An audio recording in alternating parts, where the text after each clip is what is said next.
Welcome back to my Colorado Mountain Garden and Homestead. And what you're seeing in front of you are the two types of peppers I'm growing this year. One is a grande jalapeno, and the jalapenos on it get really big, so they're great for stuffing and everything like that. The other one is an Anaheim. I'm only growing two types of peppers this year since the wind took out the greenhouse and the hoop house, and we're just not going to get them fixed up um, before planting season. So I'm doing two varieties. Um, so these pepper seeds I started in paper towel. They were from 2023, so that's one reason I started them in paper towel, but I usually start all my peppers and tomatoes in paper towel. So I make sure I have viability. And I put them in that damp paper towel on 3/11, so March 11th. They were up potted into these containers here, and then some of my extras are in solo cups, but the ones that I'm keeping are in the 4-inch pots like this.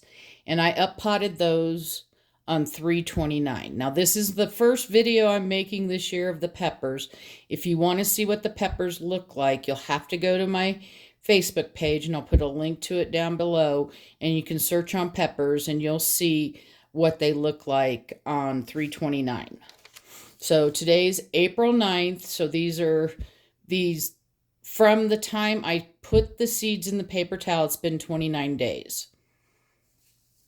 All right, and they took, I can't remember how many days. It was like 5 days max to sprout before I stuck them in the soil. So it didn't take too long. Sometimes peppers will take a little bit longer. And I'm going to show you what I'm doing, and then the next video about the peppers, which will probably be, maybe in a week or two, when I actually prune the peppers. And I do prune my peppers. You do not have to. I have always pruned peppers. Since I started growing them, I have always pruned peppers. If you get a pepper from me, I do not let them leave my house until they are pruned. So, if you're buying from a store, Lowe's, Ace, Home Depot, Walmart, Costco, wherever, those peppers are probably not pruned, and same with those that you get through the mail. Now, the one thing I'm going to do, since I know I'm going to be pruning my peppers in a few weeks, I'm just grabbing my scissors here, is you want to leave at least 5 or 6 true leaves. And these peppers still have their cotyledons on them. I'm going to be taking those off. I'm going to pull this one up because you can see it better. Hang on a minute. Let me move this one out of the way. So, these skinny leaves right here, you can see how skinny they are, and these are more teardrop shaped. Those are the cotyledons. You don't have to trim them off. I do, so I know when I'm counting that I'm counting true leaves. Cotyledons are embryonic leaves, and they provide they absorb the sun's rays, or in this case, my grow light rays, when the plant is first starting. They will eventually die. I am cutting them off, one, so that when I start counting how many leaves I have before I prune, that I don't accidentally count these. The other reason is that sometimes they'll be low enough on your plant, and I have some on the shelves that I didn't bring in here, that are low on the plant, and they're almost touching the soil. So I don't want anything to touch my soil, because it can cause, if a leaf is touching the soil, it can get mold on it and things like that. So I'm going to go ahead and be snipping all of my cotyledons, if they haven't already fallen off today. And you just do that right by the stem. I'll bring that up so you can see.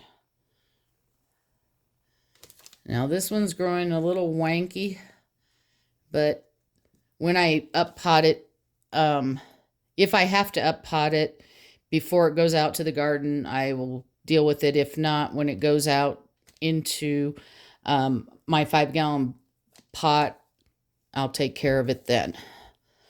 And once again, you can see here, that's a cotyledon.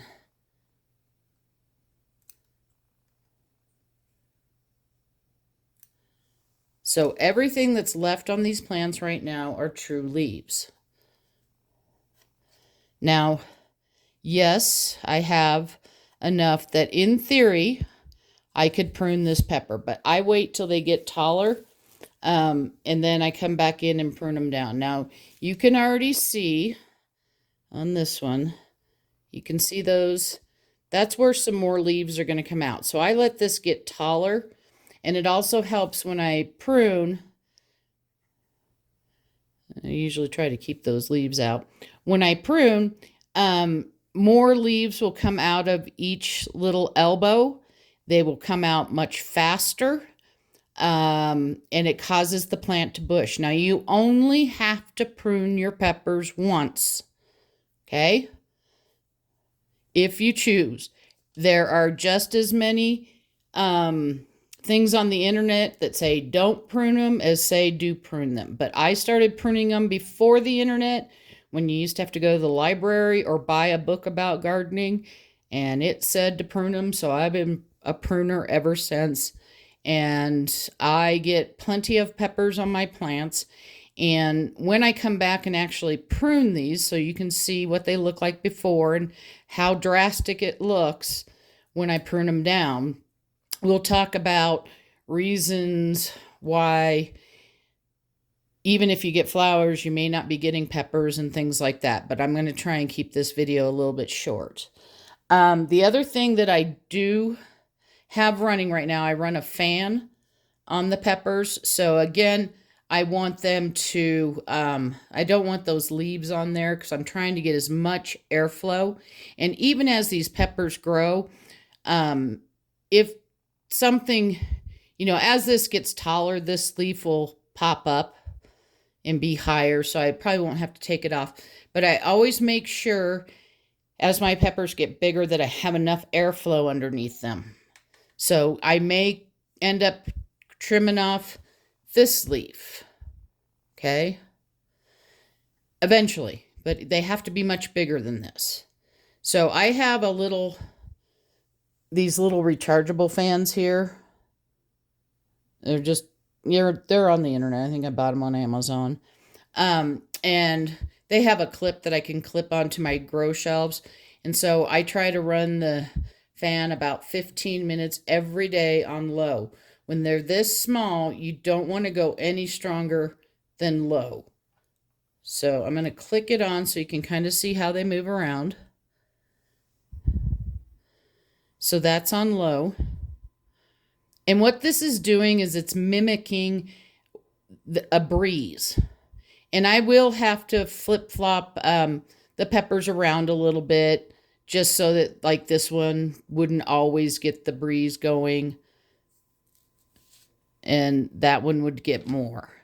And that's going to help strengthen the stems, because it's like it's growing out in the open. Now, if you live in a warm climate and you've already stuck peppers out, and they're outside, well, good. I'm going to go ahead and turn this off now because they've already gotten their dose of blowing around today. So when I come in, again, I'm going to leave 5 to 6. Okay, so in theory, I would leave 1, 2, 3, 4, and these next big ones, 5, 6, which is probably what's going to end up, unless I decide that I need to take one of these off, and that this is going to start growing up and getting taller, and the stem's going to get stronger and thicker. Now, after you up pot your peppers, you don't want to pile up any more soil on top of them. While they're young, they do grow roots on the stems, but not like a tomato. Not that, with the tomatoes, you see little hairs on them, and those are basically roots just wanting to come out. So once you get them into the first size pot that you're going to do, you're always going to want to plant at this level. For the rest of the time that you put it in pots, or if you end up putting it out just in a raised bed or something, that's what you want to do. You don't want to cover this bottom stem up. Peppers are very particular. They do not like their roots messed with. So by the time this can either go out into the 5-gallon pot, or if it's still too cold and I need to up pot this to a 1-gallon pot to hold it, it's going to be very root bound in this pot. Again, it's been 29 days since I started the seeds. So basically 24 days since it's probably been above the soil. I'm trying to think of other things I can tell you about these peppers. It doesn't matter whether you're growing a chili pepper like these, or if you're growing sweet peppers. When I grow sweet peppers for my husband, because I don't particularly like them, I prune those too. Again, it's what I do. You don't have to do it. You can do whatever you want. Now, with this one, I'll probably be trying to put it more in the middle of my grow lights so I can get it to kind of straighten up. So if I have it in the middle, this was probably out on a side or something like that. So that's probably why it started leaning a little bit more. But it's not going to fall over. Okay. Going forward, I'm going to show you how I prune. But the next video, I think, is going to be when I up pot my tomato seedlings into pots. I'll show you what they look like. I wait for 2 true sets of leaves because every vegetable gets the cotyledons. So I won't count the cotyledons. That's going to be the first set of leaves that's on my tomatoes. Once they get 2 full sets of true leaves, that's when I know I need to stick them in a new pot. And I'll explain a little bit more about that and how I know that. And it's just been because I've been growing vegetables for so long. So I'm trying to share the knowledge that I have. The tomatoes are not getting a fan on them right now. They're still a little bit too small. And what else is not getting the fan? My dill is still a little bit too skinny and scrawny. But it's almost to where I'll be running the fan. But all the other plants that I have run the fan. And again, I'll turn it back on low. That's the kind of breeze you're looking for. Now, as these get taller, I have a tower fan. So instead of being up on, like right now, most of these are up on the top grow shelves. So I'm using the little fans. I'll move them down on the second level, and then I can do a whole swath. My tower fan oscillates, so I can get all of the shelves in a day. But we'll be increasing the time. Usually I don't go over an hour of a gentle breeze once they get bigger. That's just what I do. So, and I'm going to go ahead. I want to bring this little fan in here so you can see it better. So it's got a USB so that it can charge. And this one came with a little remote. I believe they came in a 2-pack back when I bought them a few years back. And again, like I said, I bought them off of Amazon. They have a clip. So when I was growing in my grow tent, I could clip these on the side of the grow tent and use them in there. Right now, I'm just clipping them onto my grow shelves.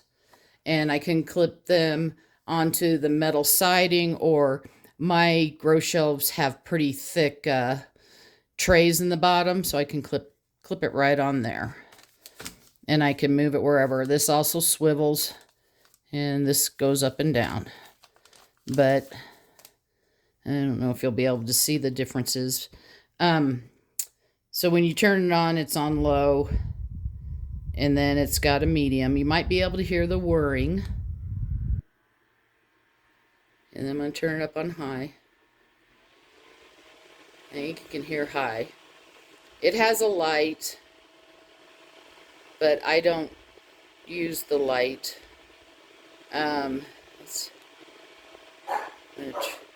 We'll turn it off, but I'm going to leave the light on. And then you can maybe be able to see the difference in the speeds. So there's low. There's medium. And there's high. I think I have some deer and the dog's like barking. Jim.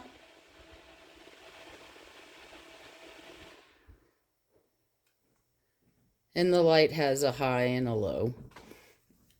Not that it matters, but you can turn the lights on. Now, the fan itself will run about on high on a charge about 8 hours. So I don't have to recharge it very often. Usually I pick a day of the week and just bring it into the kitchen here and plug it in because I don't have the little USB ports in the grow room there. And then the other thing, these little scissors, I like the little skinny ones. I've had these for years. You can tell they're not stainless steel or anything, so they've got a little bit of yuck on them. I do sterilize them with alcohol before I start pruning any of my plants, just to make sure they're as clean as can be. And let's bring them back out here. Both of these seeds originally came from Baker Creek, and again, that was in 2023. The Grande Jalapeno and the Anaheim, so they are the heirlooms. Again, this jalapeno gets real big. I don't know if you can see. Last year, I think we had one that was almost 5 inches long. So, like I said, if you let them get that big, usually I pull them a little bit before that, but if you do let them get that big or you miss one because they're green and everything like that and you don't see it, they can get a lot bigger. They vary as far as whether they're super spicy. Seems like the older they get, the spicier they get. So when they're a little bit younger, they're a medium. I would not say that they are a mild at all. So that's everything I can tell you about these peppers right now. I hope you're having a wonderful day and happy gardening.